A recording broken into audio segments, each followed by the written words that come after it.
All right, Idaho Sports Talk on this Friday edition. I got Bob Behler in for Mike Prater. Let's do our Bronco Nation news report. BJ Rains joins us, and Bob, go figure, BJ is in Vegas right now. That's never happened. BJ, hope the sights and sounds are going well. It is game week. You are down there. Welcome to the BNN report, man. And I guess you're at the coolest sports book in the world right now at I am. Circa. Getting ready for game week 0. A lot of Mountain West action. What's the scene going to be in Vegas tomorrow, this weekend, you think, bud? Oh, it's going to be awesome. Yeah, I'll throw for folks watching us on our social media channels. Here's the media room that we're at right now, Radio Row. 29 radio stations from around the country are down here as part of their Ultimate Contest weekend. And, yeah, it's a lot of fun. Excited to be here and join you guys. And, yeah, there's some buzz, man, looking at the lines. And, even the week 1 lines are great. But when you're looking up there and you see there's 7 games on tomorrow's docket, I'm going to be watching Navy and Notre Dame from the pool at 11:30 tomorrow morning. I mean, out here in Vegas, wow. It's awesome, and just can't wait, man. We don't get to do it during the season. Boise State plays every week, so I figured, week 0, part of this contest. Let's come down to Vegas, and looking forward to watching some football tomorrow for sure. Yeah, we'll let you get to the contest here in a little bit, but I mean, this is a big opportunity for the Mountain West. Week 0. I mean, I know it's the Hawaii factor if people don't. But lots of intrigue for the Mountain West fan this weekend down in Vegas. I mean, 2 of the games have 17-plus point spreads, so I'm not sure in terms of expected to win. You've got, obviously, Hawaii going to Vanderbilt, and I don't know if that's the first time in history Vanderbilt's been a 17-point favorite in a game before. But, no, I mean, all kidding aside, I think the San Diego State game could be intriguing. That should be a pretty good game with San Diego State hosting Ohio tomorrow afternoon, 5 o'clock, I believe. And then, San Jose State, I mean, they're going up at USC. That's obviously going to be a very, very tough game for them. I still think it's kind of crazy. The primetime ESPN game is UMass and New Mexico State. And if you want to watch USC, you got to find the Pac-12 network, which just kind of tells you all you need to know about what's going on. But 3 Mountain West games. And then you got, UTEP playing, who Boise State lost to last year. You got Louisiana Tech with the whole Hank Bachmeier thing. And then obviously the big game, Navy and Notre Dame to kick off the season there from Dublin, Ireland. I think there's, it's week 0. We're going to watch no matter what because it's football, but I think there are some intriguing games for sure. BJ, I want to go to the Mountain West and what the teams might look at in this week 0. As you mentioned, there are 3 games. I kind of looked at the teams are playing big USC, a medium Vanderbilt, and small being Ohio, and that's a game at San Diego State. So the 3 teams that are playing teams at varied skill sets. So when all's said and done, forget wins and losses. Who do you think is going to leave the game maybe feeling best about what they have? I mean, San Jose, if they hang and lose, might feel best. I don't think that's going to happen, but yeah, I mean, that would be, I would agree. If San Jose State could definitely hang, that would give them some confidence. I know they're, kind of a little sleeper team that some people like out there in the Mountain West this year, but I think San Diego State, certainly you have to win the game. I mean, that they're the one team that I think if you're the Mountain West, you need San Diego State. They're about a 2.5 point, slight favorite. So this is going to be a tough, people see it as almost a pick 'em, a 50-50 type game for Ohio at San Diego State. So I would say that's from the Mountain West perspective. From an individual team perspective, San Diego State has to win this game. And then if you're Hawaii, you're 2 touchdown plus expected to lose this game. I mean, can Hawaii keep it close and make, some sort of, single digit game and make that close? And yeah, Bob, if San Jose State, certainly could try to keep it close. But again, you're at the number 6 team in the country, all the hype around USC this year. I see that being a really difficult opener. And then I believe USC plays Nevada next week. So 2 straight Mountain West games for USC to start the season. No, I think San Diego State's the one I'm looking at the most too. They got to win that game. All right, let's go worst case scenario. Let's say they get beat by Ohio. That game looks like a toss-up. And let's say the other 2 both lose by 30. How does that affect a Mountain West champ down the road for a possible New Year's 6?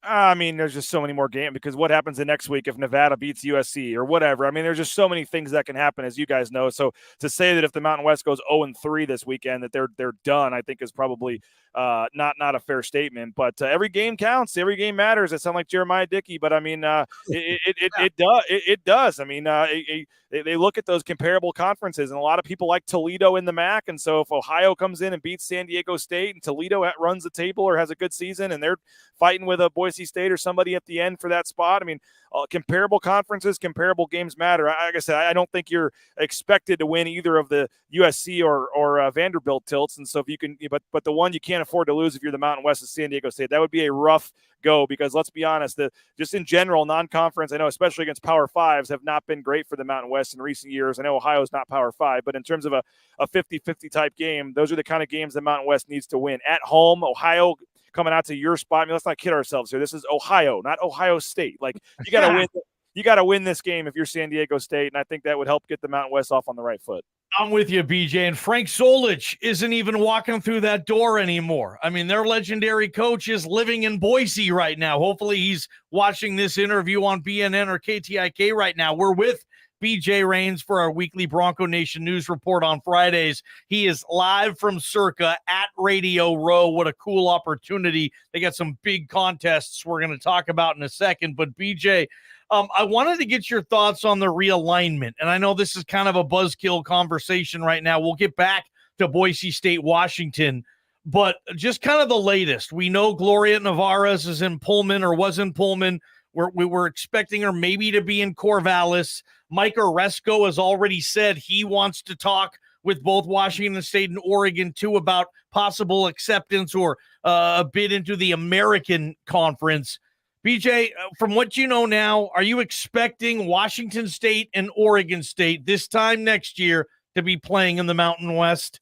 I do. I just don't think that the AAC thing is a real possibility. You're already losing all this money. You're going to go from $30 million down to 10, and then all of a sudden you're going to pay for the extra travel for your volleyball team to go play East Carolina and South Florida. I just don't think it makes a lot of sense. I don't think the TV deal is that much better. Everyone says, "Oh, it's a better TV deal in the AAC." It's not. It's an extra like $1 or $2 million that you're locked into for 10 years. The Mountain West can renegotiate their deal in 2 years here. I just it's kind of lazy journalism, to be honest, from people that say that the AAC is just such a better TV deal.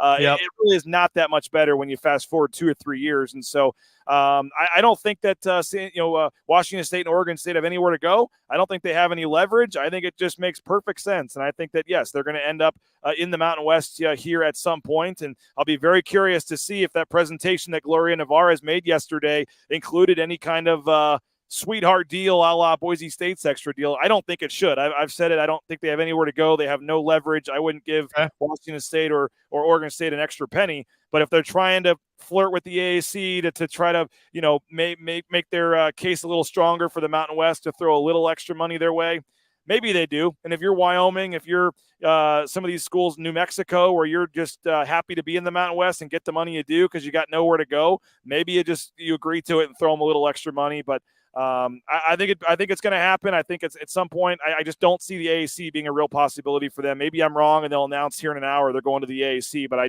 don't see that. I think the Mountain West is where they're going, and I think that as Jay Tuss was saying on our morning show this morning, they're going to have to redo the partners and all this stuff when they do the schedule and all that, because it was ridiculous that Boise State was going to play New Mexico every year as one of their partners. I mean, if you could get Washington State and Oregon State as your two new teams you'd play every year, or maybe it's 3 teams now with how they do the schedule, I certainly think they have a chance to upgrade the football schedule with adding these 2 teams, and I'm pretty confident. I think that's probably ultimately what ends up happening. And BJ, I think you hit it on the head. I think the cost of the few shekels that you'd make more by going to the AAC, you'd easily spend that sending all of your teams across the country to play most of the games, and then you value your student athletes' time as well. I agree with you. I don't see that. I think you listen, but I think at the end it won't happen. So as we steam on next week to Washington, BJ, camp is broken. They've sort of been working this week, sort of almost treating it like a bye week heading into the game. If there's one thing that you think has to go right for Boise State to win, what would you say? Oh, I think they need about 3 turnovers probably. I mean, they got to create some turnovers. The defense, obviously, as everybody's known, is going to be the big question mark. We expect this offense to score. And let's not forget, everyone's talking about Washington's offense and Boise State's offense, but Washington's defense is pretty good too. They've got some NFL caliber edge rushers and some other guys that are on draft boards. So it's not like Washington is only a one-sided team. You're not ranked number 10 with some horrible defense. So I think we need to keep that in perspective. It's not just some given that Boise State's going to go up there and score 40 points. And so while I do think the bigger question for me is, obviously we had to pick one side of the ball, the other is the defense. And so I think going up against this offense in week one, what they're able to do, the corners, the back seven, I think is going to be very interesting. And then we've been hearing all this great stuff about the D-line and getting pressure on the quarterback, and you're going to certainly have to do that. But I think if Boise State's going to have any chance to be in this game in the fourth quarter, they're going to need a couple key turnovers, whether it's a pick six, whether it's a fumble recovery in the red zone or something. I mean, they're going to have to swing the game and turn 7 points from Washington to 7 points for Boise State a couple of different times, I think, to really have a chance. And who's to say that's not possible? I think they certainly can, but I think they need some turnovers in this game on defense. Yeah, I can't even believe it. We're, BJ, in 1 week, you're going to be in Seattle probably for this segment, getting ready for what I think is the best matchup of week one, certainly out west. BJ Rains joining us. This is our video segment for our video audience, our radio audience as well. Here, Behler's in for Prater on Sports Radio, The Ticket. All right, BJ's position battles of note with Boise State. Is there anything that you think is still up for grabs regarding who's going to be on the first team and start on this team versus who might be coming off the bench? Yeah, I think, it sounds like at corner they're going to rotate some guys in. I mean, it sounds like Markel Reed and Jalen Clark may be the two guys to start there, but everybody forgets. I mean, Keanoe Kaniho is like one of the most experienced players on the team, not just the defense, in terms of his starts. And so I think he's going to get a lot of playing time. They're going to have some rotation there. There really weren't a ton of like position battles, and sometimes a position battle is how do I say this without getting myself in trouble? Other things such as injuries can make a battle go away, I guess. There's other things out there that can happen where it looks like it's a battle, and it's just because one guy's not out there, or who knows. And we don't really know in fall camp when we're at practice, guys, if guys are just banged up or if it's something serious. And obviously on Monday we'll get the official first depth chart, and we'll see what they're willing to say, how many times Adam Schefter will be shocked to see on the depth chart. But, I think that there weren't a lot of, there's a couple, maybe the offensive line, left tackle, but it doesn't really seem that end up like that being a competition. Cage Casey started there on day one and has been there pretty much the whole time. And running back, I think, that's going to be who ends up with more action and carries and all that. But I don't think that like who takes the first snap was really that big of a deal to anybody. It's going to be both those guys getting the lion's share of the load. So I don't see a lot of position battles. Corner was kind of the main one for me. You had both your specialists back. I think everybody just assumes Andrew Simpson's going to be the guy at linebacker, but Marco Notarini has played well, it sounds like, so he'll get some playing time. Defensive line, I think the edge position, I think the battles were more for the backups. Like we found out Maddox Madsen's, QB2.